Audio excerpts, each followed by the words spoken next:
Salve e benvenuti al terzo episodio di Un video al giorno finché non finisce la quarantena. Allora, sì, come vedete oggi c'è più sole e io sembro più pallida. Speriamo che non faccia come ieri da videocamera perché la color correction è terribile. Che in certi momenti sembravo abbastanza abbronzata, invece in certi sembravo più bianca del demonio, però... Ok, aspetta, ma il demonio è bianco?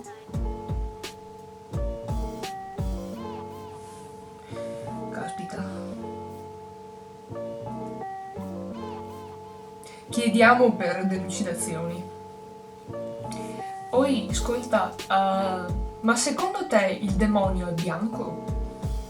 Sì, come potete vedere dal poster dietro di me e dalla mia maglia ho gusti musicali abbastanza strani.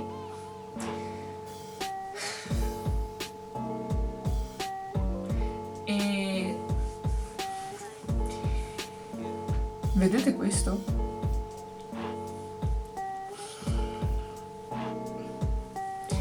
Vedete questo? Non è un neo. È un brufolo. Ed è sottocutaneo. E mi tira tutta la pelle. Quindi anche fare questa espressione qui fa male. È come avere uno spillo intrigato nella pelle. Cioè non si dice intrigato, si dice conficcato. Ok. Ah sì. E le mie occhiaie pazzesche. Devo smetterla di stare sveglia fino a luna di notte tutte le notti. Anche perché dopo mi sintonizzo su altri fusi orari e magari quando finisce la quarantena non riesco più a riprendermi. Che chissà quando finisce, perché aspettate, oggi è il 1° aprile, tecnicamente mancano 2 giorni. Però si parla di prolungamenti fino al 18.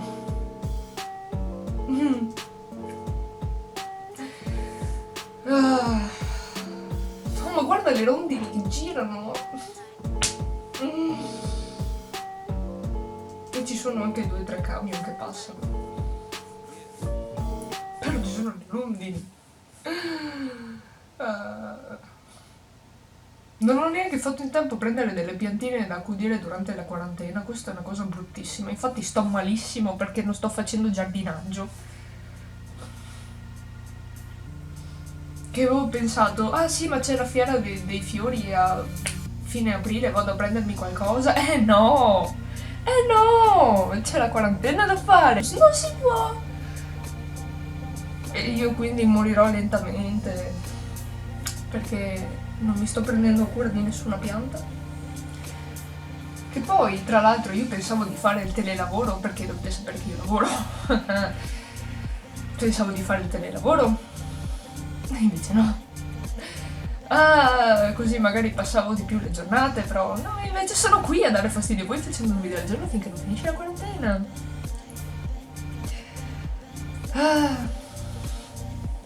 Vediamo se hanno risposto. No, ma mia mamma mi ha fatto gli auguri di compleanno. Ah, sì. Sulla pagina mi stanno scrivendo. Io non vado a scuola da ottobre, secondo te mi promuovono lo stesso che sono presente sul registro? Non lo so. C'è gente che mi chiede se oggi è il mio compleanno. Sì, e ho anche la carta di identità scaduta. Non posso rinnovarlo fino a nuovo ordine.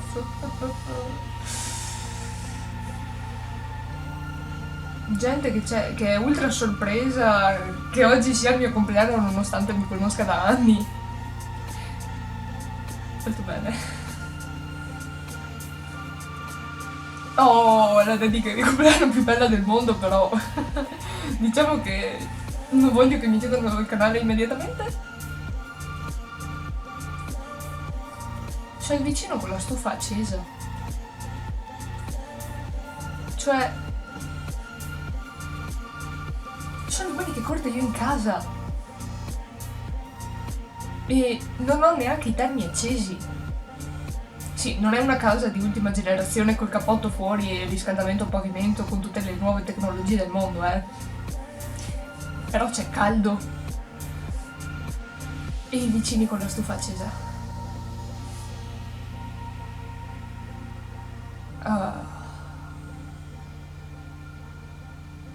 Va bene che ognuno a casa sua fa quello che vuole, però sentite. Cioè. Oh, altri audio, signori. Volte l'ho fatto bene. Che secondo me il demonio è un'ombra, cioè non si percepisce visivamente ma lo senti arrivare. Interessante, insomma, è come una sfiga. Non la vedi ma la senti arrivare. Cioè, almeno io così, però vabbè. Oh, guarda, se ti promuovono lo stesso ti pago da bere. L'ho detto e mi siete testimoni. La notizia che promuovono tutti in massa l'esame di maturità e che se non si torna a scuola a maggio fanno l'esame semplificato con solo l'orale senza gli iscritti ha fatto esplodere il disastro su internet. Gente che veramente rischia l'anno che si vede salvata, cioè c'è tipo la storia in cui ho detto la notizia che ha qualcosa come 20 condivisioni e 30 click sul link del sito dove c'è l'articolo di Orizzonte Scuola, che è appunto il sito di solito cui si affidano gli insegnanti per sapere le ultime novità dal ministero. E cioè quest'anno passa tanta gente, tanta. E vabbè dai, prima che mi si esaurisca la memoria sulla micro SD, ci vediamo domani.